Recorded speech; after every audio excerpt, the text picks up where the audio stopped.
হরে কৃষ্ণা। বৃন্দাবনের ছোট্ট গ্রাম নন্দগাঁয়ে বাস করতেন একজন দুধওয়ালা। নাম তার রঘু। রঘু ভগবান কৃষ্ণের একান্ত ভক্ত ছিলেন। প্রতিদিন ভোরবেলা সে তার গরুগুলিকে দুধ দহন করে প্রথমেই কৃষ্ণের মূর্তিতে নিবেদন করতেন। তারপর সে বাজারে দুধ বিক্রি করতে যেত। একদিন রঘু বাজারে যাওয়ার পথে শুনলেন যে রাজবাড়িতে কৃষ্ণের মূর্তি স্থাপনের জন্য অনেক দুধের প্রয়োজন।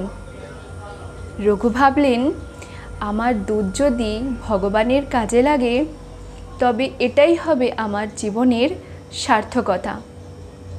তাই সে তার সমস্ত দুধ নিয়ে রাজবাড়ির দিকে রওনা হলো। রাজবাড়িতে পৌঁছে রঘু দেখলেন অনেক লোক দুধ দিচ্ছে। তিনি তার দুধ রাজকর্মচারীদের হাতে তুলে দিয়ে বললেন, এটা আমার ভগবান কৃষ্ণের জন্য।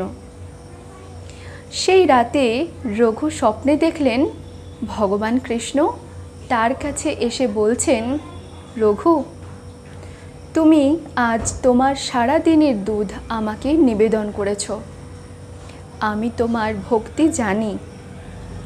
ঘুম থেকে উঠে রঘু আনন্দে কেঁদে উঠল।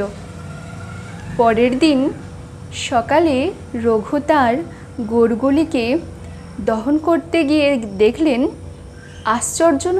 আশ্চর্যজনকভাবে গরুগুলি আগের চেয়ে দ্বিগুণ দুধ দিচ্ছে। রঘু বুঝতে পারলেন যে ভগবান কৃষ্ণ তার ভক্তি এবং ত্যাগের প্রতিদান দিয়েছেন। এইভাবে রঘু তার ভক্তি এবং নিষ্ঠার জন্য গ্রামের মানুষের মধ্যে পরিচিত হয়ে উঠলেন। সকলে জানত ভগবান কৃষ্ণ নিজেই রঘুর ভক্তি গ্রহণ করেছেন এবং তাকে আশীর্বাদ করেছেন। এই গল্পটি আমাদের এটাই শেখায় যে প্রকৃত ভক্তি ও নিষ্ঠা থাকলে ভগবান কৃষ্ণ তার ভক্তের প্রতিটি ত্যাগের মূল্যায়ন করেন এবং তার জীবনে সুখ ও সমৃদ্ধি নিয়ে আসেন। হরে কৃষ্ণা, রাধে রাধে।